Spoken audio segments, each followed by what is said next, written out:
والد جب آپ کی عمر 5 سال کی ہوتی ہے تو والد کا انتقال ہو گیا. عمر 5 سال ہوئی تو آپ کے والد گرامی کا انتقال ہوا. قاضی سیوط مدرس مدرسہ شیخونیہ شاہی امام شیخ ابو بکر کمال شافعی رحمۃ اللہ علیہ کا بروز سوموار 855 ہجری میں انتقال ہو گیا. آپ یتیم ہو گئے. آپ کی پرورش آپ کے والد کے دوست صوفی شیخ شہاب الدین کے سپرد ہوئی. اور ایک بات یاد رکھیے گا، بلوغت سے پہلے یتیمی ہوتی ہے، ہاں بلوغت کے بعد یتیمی نہیں ہے. ہاں بچہ بالغ ہونے سے پہلے جو ہے اسے یتیم کہیں گے. اس طرح تو پھر بندہ ساری زندگی یتیم رہے گا نہیں. بلوغت کے بعد وہ چیز اب ختم ہو گئی. اور انسانوں کے اندر یتیم ہوتا ہے جس کا والد فوت ہو جائے. جانوروں میں یتیم وہ ہوتا ہے جس کی ماں فوت ہو جائے. اور موتیوں میں یتیم وہ ہوتا ہے جو سیپ کے اندر اکیلا ہوتا ہے. سرکار صلی اللہ علیہ وسلم سے کو کہا جاتا ہے نا در یتیم. تو آپ 5 سال کی عمر میں آپ کے والد گرامی کا وصال ہو گیا، اس لیے آپ یتیم، اب یتیمی میں پرورش پائی. اور آپ کے والد گرامی نے جانے سے پہلے ہی ان کے جو ہے گارڈین مقرر کر دیے تھے. آپ کی تربیت کے لیے صوفی شیخ شہاب الدین یہ صوفی کے حوالے کیا. اور پھر کمال الدین ابن حمام یہ بھی حنفی ہیں، یہ حنفی ہیں، ان کے حوالے کیا. انہوں نے بھی حق ادا کر دیا بچے کی تربیت کا.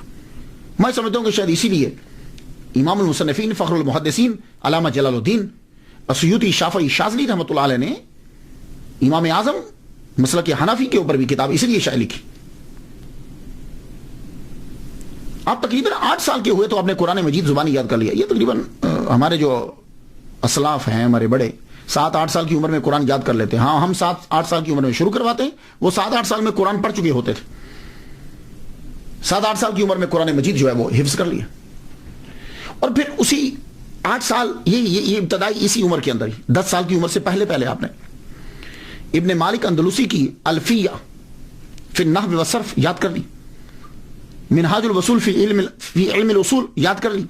ابن تقی کی العمدۃ الاحکام بچپن میں ہی یاد کر لی. یہ متداولہ جو کتابیں یہ یاد کر لی. علامہ شہاب الدین شارم سامی سے پھر آپ نے علم الفرائض سیکھا. شرف الدین مناوی رحمہ اللہ سے شافعی فقہ سیکھی. علامہ بلقینی رحمۃ اللہ علیہ سے علم فقہ سیکھی. تقی الدین شبلی حنفی رحمہ اللہ سے 4 سال آپ نے عربی اور حدیث سیکھی. شیخ محی الدین الکافیہ جی یہ ایک ڈاکٹر ہیں مصر کے، ان سے میں نے پروننسیشن جو ہے وہ یہ سیکھا. الکافیہ جی ہے یہ، ان سے اصول تفسیر سیکھی 14 سال لگا کر. عبد القادر انصاری سے حدیث اور اصول حدیث سیکھا. یہ میں نے آپ کو بتایا کہ آپ نے یہ کتنا عرصہ حدیث اور تفسیر میں 16 سال لگائے. 150 وقت کے جید علماء سے اور محدثین سے آپ نے علم حدیث سیکھا، اور علم حدیث سے جتنے بھی ریلیٹڈ علوم ہیں وہ سیکھے. تو کتابوں میں لکھا کہ 17 سال کی عمر کے اندر آپ نے تمام مروجہ علوم جو ہیں وہ سیکھ دیے 17 سال کی عمر میں.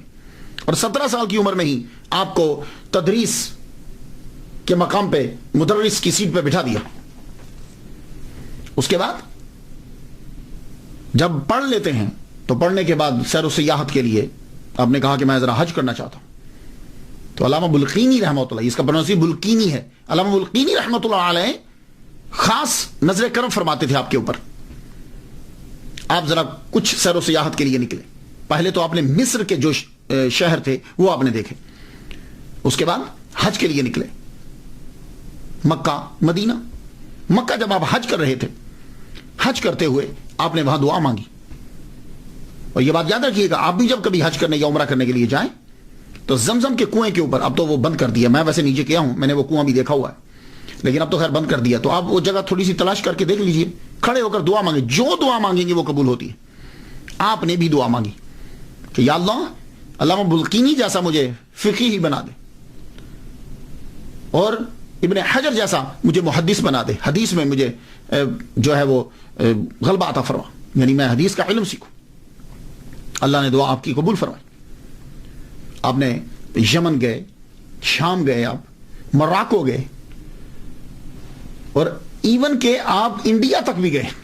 امام المصنفین فخر المحدثین علامہ جلال الدین السیوطی شافعی شاذلی رحمۃ اللہ علیہ انڈیا بھی آپ سفر کر کے آئے. پھر آپ واپس آ گئے. واپس آ کر آپ نے تدریس شروع کر دی. سب سے پہلے آپ نے مدرسہ شیخونیہ کے اندر جو ہے وہ تدریس شروع کی. یہاں میں ایک بات عرض کر جاؤں، تو 24 سال میں جو ہے وہ آپ فارغ ہوئے پڑھ کر، تو فارغ ہوئے تو فارغ ہوتے ہی آپ کو مدرس لگا دیا گیا. اس کے بعد 24 کے بعد پھر 3 سال گزرتے ہیں، اس میں سیاحت بھی ہے اور اس میں مفتی کا کورس بھی ہے. اور جب علامہ بلقینی رحمۃ اللہ علیہ نے آپ کی صلاحیت کو دیکھا تو آپ کو فتویٰ دینے کی اجازت دے دی 27 سال کی عمر میں. یہ میری تحقیق تھی، ویسے جو کتابوں میں تھا میں نے آپ کو پہلے سے بتا دیا. حافظہ اللہ تعالیٰ نے کمال کا دیا تھا، اور یہ خدا کی بڑی عطا ہوتی ہے. عالم دین کے لیے حافظہ بہت ضروری ہے، ورنہ پڑھتے تو ہم رہتے ہیں، چیز جو ہے وہ بھول جائے تو فائدہ کیا. 2 لاکھ احادیث آپ کو زبانی یاد تھی. اب فرماتے ہیں کہ مجھے اس سے زیادہ بھی ملتی تو میں اور یاد کر لے، وہ بھی یاد کر لیتا. 2 لاکھ احادیث مبارکہ آپ کو زبان. اور ویسے میں ایک بات بتاتا جاؤں کہ احادیث کی تعداد جو ہے وہ سند کی وجہ سے ہوتی ہے، یا متن کی وجہ سے نہیں. سند جو بدلتی جاتی ہے تو حدیثوں کی تعداد بھی بڑھتی چلی جاتی. علامہ محمد حسین الذہبی رحمۃ اللہ علیہ فرماتے ہیں کہ وہ بیک وقت امام المصنفین فخر المحدثین علامہ جلال الدین بیک وقت محدث، فقیہ، مفتی، ادیب، مورخ، نحوی، اور اس کے ساتھ ساتھ مقام اجتہاد اور مرتبہ تجدید پر فائز تھے. اور آپ کی پہلی تحریر جو ہے وہ تعوذ اور تسمیہ، یعنی اعوذ باللہ من الشیطان الرجیم کے اوپر اور بسم اللہ الرحمن الرحیم کے اوپر ہے آپ کی کتابیں پہلے. ویسے اکثر دیکھا ہے میں نے کہ جو بھی لکھنا شروع کرتے ہیں وہ پہلے انہی کے اوپر لکھتے ہیں. میں نے 12 کتابیں میں نے لکھی ہیں، ابھی بھی سلسلہ جاری ہے. میں نے بھی پہلی کتاب جو لکھی بسم اللہ اور ہماری زندگی ہے. اور میں جب امریکہ آیا 2000 کے اندر تو یہاں خطیب لگا آ کر میں ہیوسٹن میں، تو میں لائبریری کو ایک دن دیکھ رہا تھا تو مجھے لائبریری کے اندر وہ کتاب مل گئی بسم اللہ اور ہماری زندگی. اور میری ایک اور کتاب ہے امریکی سکالر کے 4 سوالوں کے جواب، وہ میرے آنے سے پہلے یہاں امریکہ یہاں مسجد کی لائبریری میں تھی. تو میں دیکھ کر بڑا خوش ہوا، حاضر رحمت تو میرا بھی اللہ تعالیٰ کی. تو تعوذ اور تسمیہ جو ہے یہ آپ نے پہلے لکھی، تو اللہ تعالیٰ نے آپ کی دعا کو جو ہے وہ قبول فرما لیا جو آپ نے زمزم کے اوپر دعا مانگی تھی. اللہ اکبر جل شان. اور جب تک آپ تدریس کرتے رہے تحریر کم رہی.